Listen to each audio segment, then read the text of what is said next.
गुरुदेव की उपस्थिति में मैंने कहा मैं तो ऐसा ही करूंगा, अब मेरे से कराना हो तो कराओ, नहीं तो दूसरे को सौंप दो, तब तक मैं अपना मौलिक लिखूंगा कुछ। आखिर 5000 पेज देखने में समय तो मेरा भी लगेगा ना, शक्ति तो मेरी भी लगेगी ना। है मौलिक लिखोगे तो उसमें कोई ये कहेगा ही नहीं कि मक्खी की मक्खी क्यों नहीं मारी, हमको तो मेरा मौलिक है, जो मैंने लिखा वो लिखा, आगम से मिला लो, आगम से मिला लो, ये किसी दूसरे से मत मिलाओ। मैंने संस्कृत से हिंदी लिखी, किन किन को देखा, सब देखते, सब आचार्यों को, सब पंडितों को, अब ये मेरी है। अब मुझे बताओ कि अमृतचंद की हिंदी मैंने लिखी, इसमें भाव में कहाँ गलती है। मैं 1 सेकंड नहीं लगूंगा ना गलती स्वीकार करने में, ना सुधारने में, और भरी सभा में स्वीकार करने में 1 सेकंड नहीं लगाऊंगा, क्यों? सवाल जुर्मानी का है।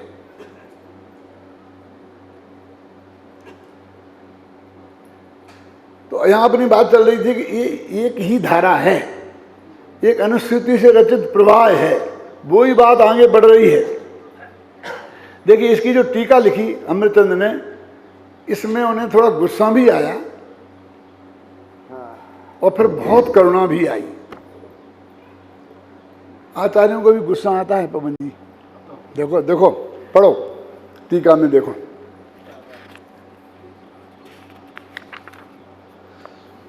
रे दुरात्मन आत्मपंसन जही जही परम अविवेक घसमर सत्याभ्या व्यवहारत्वम। रे दुरात्मन, क्या है दुरात्मन का क्या अर्थ होता है भैया? दुष्ट, ये बताता है दुष्ट क्या होता है, बोलो। देखो लभ है और दुर्लभ है, समझे ना? आत्मन और दुरात्मन, दूर है आत्मा जिसको है, अथवा आत्मा के बारे में जो बिल्कुल कुछ नहीं समझता है वही दुरात्मन है, अकेला दुष्ट तो ही नहीं है। हे दुरात्मन, और आगे देखो आत्मपंसन, हे खुद को ठगने वाले आत्म ठगिया, तू क्या समझता मैं दूसरों को ठग रहा हूं, लेकिन तू स्वयं ठगाया जाता है। गांधी जी ने एक माचिस खरीदनी थी, लेकिन कहाँ पहाड़ी पे गए थे यात्रा के लिए, कहीं कैसे करके, तो बहुत वो पहाड़ी के ऊपर दुकान लगाई थी किसी ने छोटे में, तो जे गए तो 2 पैसा की 1 पैसे की मिलती थी माचिस उस जमाने में। तो कितने की है कि 2 आने की, मैंने 1 पैसे की जगह 8 पैसे, वो पुराने जमाने के। तो गांधी जी ने उसे 8 पैसे दिए और वो माचिस खरीद ली। और वो बाहर निकले, उधर को मुँह किया, तो ऐसे ऐसे मूर्ख आते हैं, 1 पैसे की 8 पैसे दे गए। ये लिखा है उनने खुद गांधी जी ने कि ऐसे ऐसे मूर्ख आते हैं कि 1 पैसे की चीज़ सारी दुनिया में मिलती है, और मैंने यहाँ 2 आना 8 पैसे मांगे तो निकाल के दे गए। तो गांधी जी ने सुन लिया, तो लौट के गए कि भैया मुझे 8 पैसे देने का कोई दुख नहीं है, क्योंकि तू नीचे से आकर इतनी सर्दी में पहाड़ी के इतने ऊपर बैठा है, कितनी सी बिक्री होगी, कौन ग्राहक आता है, दिन भर में 2 रुपये की बिक्री कर पाएगा, उसमें से मुश्किल से 1 रुपया तेरे को मिलेगा, तब तेरा पेट भरेगा। तो मैंने बराबर 1 पैसे की चीज़ 2 आना में दी है, मुझे खबर है, लेकिन मैं वापस इसलिए आया हूँ कि मैंने ये माचिस खरीदी 2 आना में, इसलिए मैं मूर्ख भी हूँ। क्या क्या समझ गए ना? पर ऐसा तुम गली गली में देखना, ये सब जो साधारण लोग हैं उनको मूर्ख कहते, क्या कह रहे हैं कि आपने दिया 8 रुपए का मान लिया, 10 का नोट दिया, रेल में बैठे थे और गड़गी, वो कहता है कि बाबूजी 2 रुपया, ठीक ठीक रख। कैसे कैसे लोग भूल ही गए? नहीं भूल गए, अरे उसने बुद्धिपूर्वक छोड़ दिया है, उसने 10 का नोट दे के जान के ही क्यों छोड़ दिया है, और वो उसे मूर्ख समझते, ऐसे ऐसे मूर्ख खाते हैं, देते हैं, भूल ही जाते हैं कि हमें वापस लेने हैं पैसे। ये यहाँ कहते हैं कि वे जो ऐसा मानते हैं उसे, वे उन्हें नहीं ठगते हैं। महात्मा गांधी कहते हैं कि तूने मुझे नहीं ठगा, तूने अपने को ठगा है। इसलिए कहते हैं आत्मपंसन, हे अपने को ठगने वाले, है ना। और फिर अब क्या क्या विषय, जही जही, छोड़ छोड़, क्या छोड़, परम अविवेक घसमर, परम अविवेक के इस कार्य को, कैसा है तेरा कार्य, कि उस हाथी के समान जिसे अनाज और घास का रंच मात्र भी विवेक नहीं है, और खाता है घास अनाज सहित, और वो स्वाद है अनाज का और समझता है घास का। आता है आनंद आत्मा में से और समझता है पुद्गल में से आया, है ना। देखो हिंदी में पढ़ता हूँ इसका, अभी ऊपर से पढ़ूंगा। अभी ऐसे अज्ञानी जीव को समझाते हुए आचार्य देव कहते हैं, हे दुरात्मन, घास और अनाज को परम अविवेक पूर्वक एक साथ खाने वाले हाथी के समान तू 100 और पर को मिलाकर एक देखने के इस स्वभाव को छोड़ छोड़, संशय विपर्य अनंतवसाय से संपूर्णता रहित एवं विश्व की एकमात्र अद्वितीय ज्योति, ऐसे सर्वज्ञ के ज्ञान में जाना गया नित्य उपयोग लक्षण आत्मा जीव द्रव्य पुद्गल द्रव्य कैसे हो गया, जो तू कहता है अनुभव करता है कि पुद्गल द्रव्य मेरा है। अब किसके लिए कहा ये दुरात्मन, हे आत्मपंसन, किसके लिए कहा है? जो इस देह में एकत्व बुद्धि रखते हैं उसके लिए कहा है। और किसके लिए कहा है? मिथ्या दृष्टि के लिए, है? अपने लिए तो नहीं कहा ना। अरे भाई मैंने कल से कहा था अपनी छाती पे लेना सीखो, तीर को ये बगल से निकालने सीखो मत, क्या? और लक्ष्मण ने तीर अपनी छाती पे लिए थे, वो भी ऐसा भी कर सकता था, वो चतुर था कि जब वो तीर आता तो ऐसा हो जाता तो यहाँ से निकल जाता, ऐसा आता तो ऐसा हो जाता तो यहाँ से निकल जाता। उसने क्यों यहाँ दावा, क्यों यहाँ दावा, क्या दावा, क्यों दांत में दावा, पता याद है? परसों तो कर कहा था मैंने, पद्म पुराण में लिखा है। वो ऐसे भी बच सकता था ना, और वो भी बहादुरी ही होती, क्यों? लेकिन ये बताना कि तेरे ये तीर हमारे लिए खिलौने हैं। खिलौने कैसे? कि यहां से हम गेंद मारते हैं तो यदि वो पत्थर हो तो आप ऐसे भगल के बचोगे, और गेंद हो गए तो ऐसे पकड़ोगे। समझ गया? क्या क्या क्या अर्थ हुआ इसका? पत्थर मारा कोई किसी को तो बगल को होके बचेगा, और गेंद मारे तो ऐसा लेगा, हाथ में लेगा।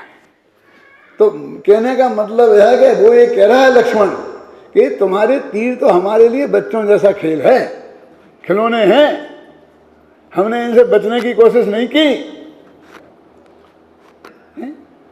ये आचार्य ने तुम्हारे ऊपर क्यों गेंद फेंकी है, तुम बचने की कोशिश मत करो। ये भाई कह रहे ना कौन, कि देह में एकत्व के मोह को छोड़ो, यही तो कह रहे ना। तो ये कह रहे, और वो जो नहीं छोड़ रहे उनको दुरात्मन कह रहे, उनको मूर्ख कह रहे, उनको हाथी माने पशु जैसा कह रहे, क्यों? तो ये सब हमसे कह रहे हैं आचार्य, लेकिन वे संजुलन कसाय वाले हैं ना। ऐसा नहीं है कि इसमें गुस्सा का पुट नहीं है, लेकिन देखो अगला पैरे में ही देखो कहाँ है।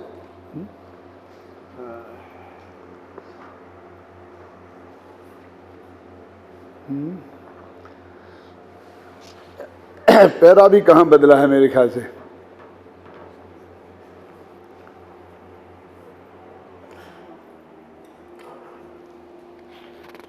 मेरा पेज बदल गया ऐसा लगता है, हैं?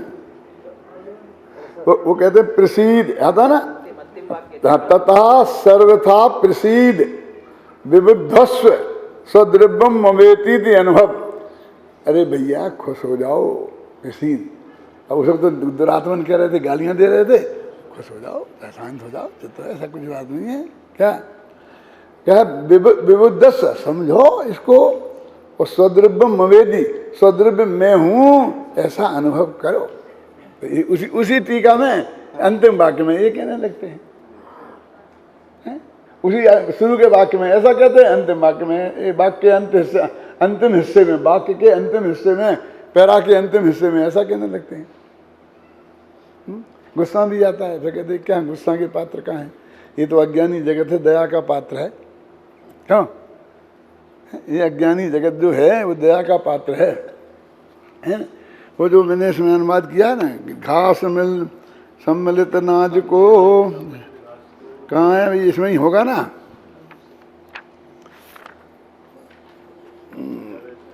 इसमें नहीं है यार, होगा ना, चाहिए ना।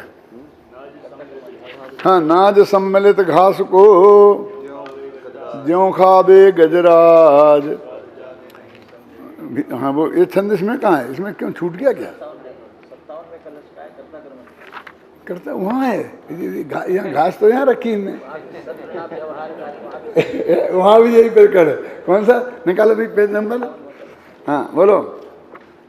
नाज सम्मिलित घास को ज्यों खावे गजराज, भिन्न स्वाद जाने नहीं, समझे मीठी घास, समझे मीठी घास नाज को ना पहचाने, क्यों अज्ञानी जीव जातम स्वाद न जाने, पुण्य पाप में धार एकता शून्य हिया है, हरीश करनी की माने गो दूध पिया। पुण्य पाप अधिकार में है, कर्ता कर्म अधिकार में है ना। हाँ जी, समझ गए।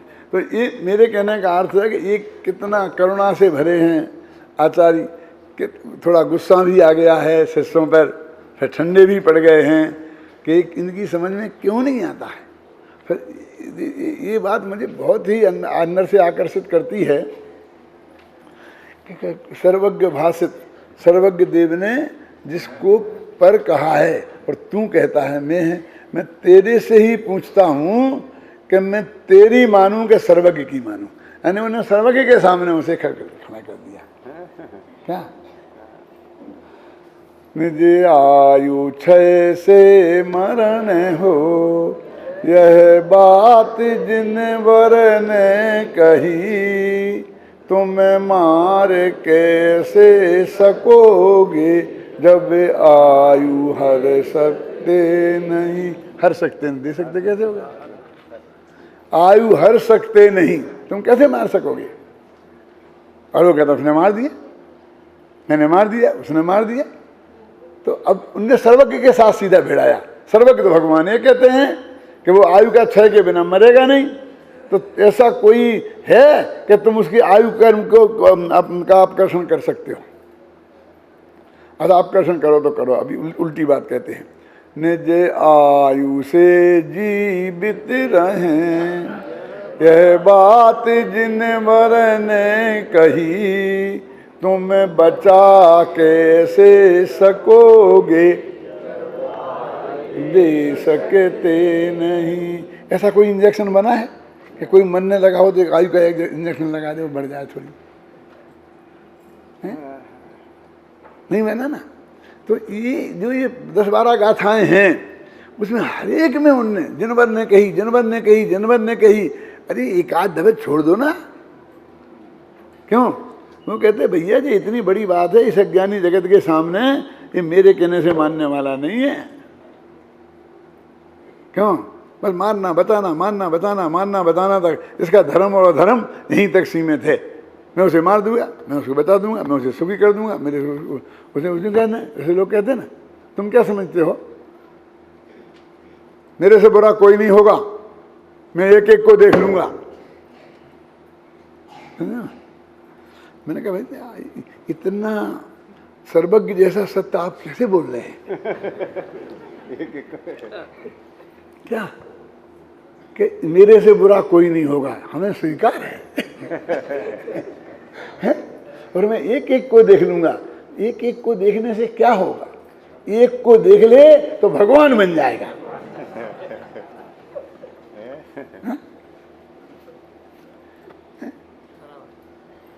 संजलन कसाय का क्रोध देखो, रे दुरात्मन।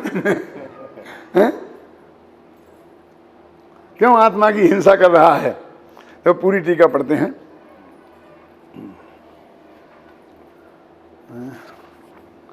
जिस प्रकार स्फटिक पाषाण में अनेक प्रकार के रंगों की निकटता के कारण अनेक रूपता दिखाई देती है, स्फटिक का निर्मल स्वभाव दिखाई नहीं देता, उसी प्रकार एक ही साथ अनेक प्रकार के बंधन की उपाधि की अति निकटता के वेग पूर्वक बहते हुए स्वभाव भावों के संयोग बस अपने स्वभाव भाव के तिरोहित हो जाने से, ये भाषा बिल्कुल सीधी कर दी एकदम। पढ़ना पहली पर भाषा पढ़ना तो मालूम पड़ेगी कैसी है। और संस्कृत में देख लो क्या कह रहे हैं कि स्फटिक मणि होता है ना, स्फटिक मणि समझते हैं, बिल्कुल सफेद। कैसा रंग होता है उसका? जिसका कोई रंग नहीं होता। मतलब रंग, वैसे रंग तो बिना तो कोई पदार्थ नहीं होता है, क्योंकि जिसका कोई रंग होता है उस पर दूसरा रंग नहीं चढ़ता। जरा समझना, काला रंग ऐसा है कि जिस पर कोई दूसरा रंग चढ़ता ही नहीं है। सूरदास की काली कामरी पे चढ़े ना दूजो रंग। और नीला हरा, हरा कैसा होता है कि जिस पर पीला रंग चढ़े तो हरा हो जाता है, ना वो हरा रहता है, ना वो पीला रहता है, ना नीला रहता है। समझ गया? तो वो विकृत हो जाता है कि नहीं हो जाता? काला रंग पे कोई चढ़ता ही नहीं है। और ऐसा कोई पदार्थ बताओ कि जो उसमें रंग पहले है शांति, और दूसरा रंग डालो तो वो ही रंग हो कायम रह जाए, अथवा जो डाला वो कायम रह जाए, नहीं होगा। सोचो, दिमाग लगाओ। क्या फिर कहता हूं कि वो मान लीजिए कि लाल रंग है, अब उसमें हमने सफेद रंग डाला तो वो लाल रह जाएगा कि सफेद हो जाएगा? ना लाल रहेगा ना सफेद रहेगा, गुलाबी हो जाएगा। अब ऐसे समझ लो, जो रंगों के मिश्र का ज्ञान होता है ना। लेकिन स्फटिक रंगी का मणि का जो रंग है वो ऐसा नहीं है कि वो मिलके कोई तीसरा होता हो। वो जो चीज उसमें डांक लगाओ उसका वो ही रंग रहता है। तर्क समझ में? तर्क। इसलिए मैं कहता हूं उसका कोई रंग नहीं है। वो ज्यादा गहराई में मत जाना कि रंग के बिना तो कोई पदार्थ नहीं होता है। समझ गया? अब उसमें जो जो डांक लगाते हम, वो सारा स्फटिक वैसा दिखने लगता है। अभी एक स्टेप आगे बाकी है, पहले यहाँ इतना समझें। ये क्या करते हैं, जो अंगूठियाँ ऐसी बनवाते हैं कि उसमें स्फटिक मणि लगा देते हैं और नीचे उसमें डांक लगाने की व्यवस्था रखते हैं। और फिर आपसे आज वो क्या नाम, रूबिया की डांक लगा दी तो लगा रूबिया की अंगूठी पहने हैं। कल उसमें हीरे पन्ने की डांक लगा दी तो कल दिखेगा आप पन्ने की अंगूठी पहने हैं। फिर माणिक की डांक लगा दी तो दिखेगा माणिक की अंगूठी पहने हैं। ऐसा होता है ना। वो निकलती रहती है लेकिन अंगूठी वो ही है। अभी कहते हैं उसमें सब डांकें एक साथ 10-5 डांकें लगा दें तो क्या होगा? तो हर चीज अब सब में फैलेगी तो वही दिखेगी, स्फटिक नहीं दिखेगा। ख्याल में आए ना? तो स्फटिक का तो एक रंग है, एकाकार है,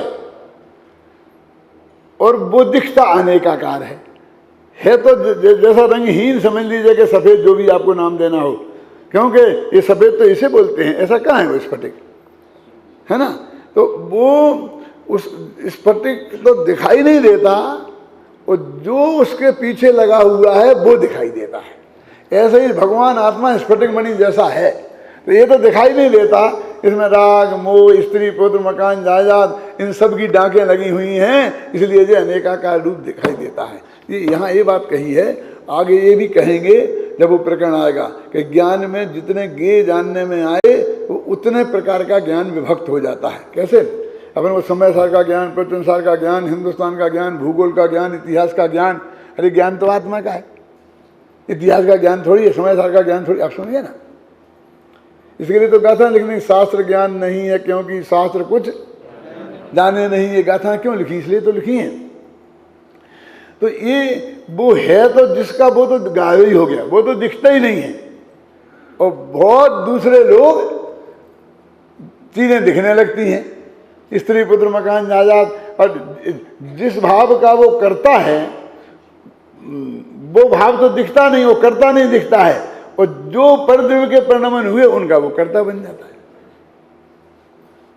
क्या ऐसा समझो कि एक आम है, वो हरे से पीला होता है ना, तो वो स्वयं होता है ना, हरे से पीला वो डाल पर लगा हुआ स्वयं अपना काल पा करके होता है। और दर्पण में झलक रहा, और दर्पण का आम भी हरे से पीला हो जाता है, तो उसमें आम का क्या है? जो कुछ भी दर्पण का है ना, लेकिन वो दर्पण का ना मान के हम आम का मानते हैं, क्योंकि वो आम जैसा निरंतर बदलना, उसका अनुभव व्यतिरेक घटित होता है। दिक्कत ये है, ये इस सबसे बड़ा अज्ञान का कारण ये अनुभव व्यतिरेक का घटित होना है। इसको टोडामल जी के शब्दों में कहूँ तो निमित्त नैमित्तिक संबंध घने हैं। क्या निमित्त नैमित्तिक संबंध घने, इसलिए भेद मालूम नहीं पड़ता। तो यहाँ पर यही कह रहे हैं, देखो कि स्फटिक पाषाण में अनेक प्रकार के रंगों की निकटता के कारण अनेक रूपता दिखाई देती है, और स्फटिक का जो निर्मल स्वभाव है वो दिखाई नहीं देता। देखो इसमें उन्होंने उस रंग का नाम क्या रखा? निर्मल। तो निर्मल नाम का कोई रंग है? तो फिर निर्मल का क्या मतलब? बोलो रविंद्र जी, क्या है? ये अर्थ है कि रंग जो हैं वे हैं मल, लाल पीले हरे, ये रंग को कहा मल, और ये कोई रंग इसमें नहीं है, इसलिए इसको कहा निर्मल। वो जो रंग लोक में रंग है, मैंने कहा ना अभी वो रंग नहीं है, इसलिए वो निर्मल हो गया। क्या हो गया? निर्मल। देखो एक बात और कहता हूँ मैं समय सार के लिए, निर्मल, अनेकाकार, विचित्र, चित्राकार और मेचक, इन सब के एक अर्थ होते हैं। अभी यहाँ वो निकल गए मेरे ख्याल से, कलश निकल, मेचका मेचकत्वयो। तो मेचक माने अनेकाकार, मेचक माने चितकबरा, मेचक माने ये मेचक है। ये जो स्फटिक मणि में अनेक रंग दिखे ना, तो इसको मलिन भी कहते हैं। देखो ये मेचक का अर्थ मलिन कलश टीका में किया है, अनेकाकार का अर्थ मलिन। और वे कहते क्या? ज्ञान में अनेक गे झलके, तो वो अनेकाकार हुआ, बस इसका नाम मलन है। हमने उन अनेकाकार मान लिया ना उसे। देखो दिखाई नहीं देता, उसी प्रकार एक साथ अनेक प्रकार के बंधन की उपाधि, ये एक बे बात में बंधन की उपाधि की बात कर रहे हैं। यहाँ गे की बात नहीं कर रहे। गे की बात करते तो गायक, वो गे के वजह से जो गायक में भेद पड़ते हैं ना, वो उसकी बात आती। तो बंधन की उपाधि से माने राग है, द्वेष है, मोह है, क्रोध है। वेग पूर्वक बहते हुए अस्वभाव भाव, वेग पूर्वक बहते हुए। कल जो बच्चे प्रश्न उत्तर कर रहे थे ना समय सार की गुरुदेव के प्रवचन पे, तो बार बार एक आता था कि भाई परद्रव्य और परद्रव्य के भाव और परद्रव्य के निमित्त से उत्पन्न होने वाले हैं, हाँ, अपने विकारी भाव। तो अब वो विकारी शब्द नहीं बोलते थे, है ध्यान किसी को? तो विकारी छूट जाता था, हैं? हाँ, हैं? हाँ, वैसे छूट जाए तो कोई दिक्कत नहीं है, क्योंकि वो अपने में जो विकारी, वो नैमित्तिक भाव ही होंगे, औपाधिक भाव होंगे। लेकिन उन्होंने नैमित्तिक भाव, औपाधिक भाव, विकारी भाव कह दे तो जरा बात एकदम स्पष्ट हो जाती है। उदयचंद छाबड़ा ने ऐसे ही लिखा है, ये विकारी भाव जैसे ऐसे ही लिखा है, सिर्फ ध्यान दिलाने के लिए कहा, उससे कोई मेरा मतलब नहीं है ना? हाँ, हाँ, हाँ। तो वेग पूर्वक बहते हुए अस्वभाव भावों के संयोग बस अपने स्वभाव भाव के तिरोहूत हो जाने से जिसकी भेद ज्ञान ज्योति पूर्णतः अस्त हो गई है। कहते वो हमारे ज्ञान में झलके, हमें कोई तकलीफ नहीं है। वो झलकना उनका स्वभाव है और हम में झलके ये हमारा स्वभाव है। ऐसा लिखा, ये स्वरूप संपदा है। पुद्गल की स्वरूप संपदा क्या है कि वो उसमें प्रमेयत्व नाम का गुण है, वो उसका स्वरूप है ना। स्वरूप और परिभाषा में अंतर में एक दिन बताया था ना, याद है? स्वरूप और परिभाषा में अंतर बताया था। गाय का उदाहरण दिया था, बकरी का दिया था। वो गले की झालर है, वो लक्षण परिभाषा है, लक्षण है, लेकिन वो दूध देती है, ये स्वरूप है, ऐसा बताया था, ध्यान है कुछ अंदाज? तो ये कहते हैं स्वरूप है उसका, काय का संयोग बस, माने उन पदार्थों का झलकना पदार्थों का स्वरूप है, ये उसमें कोई विकृति नहीं हुई है, और उसकी ये संपत्ति है, ये उसकी विपत्ति नहीं है। और हमारे भगवान आत्मा में ये झलकें, ये आत्मा का स्वरूप है और आत्मा की संपत्ति है, ये आत्मा की विपत्ति नहीं है। वे झलक गए तो हम पे कोई पहाड़ टूट पड़ा, विपत्ति नहीं है। विपत्ति कहाँ शुरू होती है कि जब उसे अपना माना से विपत्ति शुरू है, समझिए ना। कोई आदमी आपके घर पर धरोहर रख गया, वो कोई अपराध नहीं है, आपने रख ली और उसकी पूरी सुरक्षा करी, ये भी कोई अपराध नहीं है। लेकिन मन में ये आ गया आगे वो वहीं मर जाए तो अच्छा रहे, नहीं तो आएगा तो मुझे ये वापस देनी पड़ेगी, क्यों? अपराध शुरू हो गया, और आ भी जाए तो दूंगा तो मैं भी तो मर सकता हूं। अरे देनी नहीं पड़े इसके लिए मरना स्वीकार है, क्यों? और मेरे से चोरी भी तो हो सकती है, मेरे यहाँ से चोरी हो सकती है, माने मैं ये कह सकता हूं कि वो तो चोरी चली गई है? इसके लिए छोटा सा धाड़ा भी डलवा दो अपने यहाँ, क्यों? ये बताने के लिए, ये पाप तो ये है, उसका चीज धरोहर रखना तो पाप नहीं है ना। ऐसे ही वो ज्ञान के गे बने वो पाप नहीं है। अब लिखा ना इसमें एक तो लिखा है इसमें, उससे स्त्रोभूत हो जाने से जिसकी भेद ज्ञान ज्योति पूर्णता अस्त हो गई। यानी संभेद ज्ञान ज्योति का क्या काम था? ये मैं हूं और ये मैं नहीं। मेरे पास 10,000 नोट मेरी जेब में रखे तो इसमें 8,000 तुम्हारे हैं और 2,000 मेरे हैं, इसका नाम है भेद ज्ञान ज्योति। तो मुझे सुरक्षा तो 10,000 की करनी है, लेकिन मैं 10,000 का मालिक हो गया, ऐसा मानना उसका नाम अज्ञान है, मूर्खता, वो अपराध है। तो वो कहते इसकी भेद विज्ञान ज्योति अस्त हो गई। क्या अस्त हो गई? कि जो हमारे ज्ञान में झलका वो हमारा,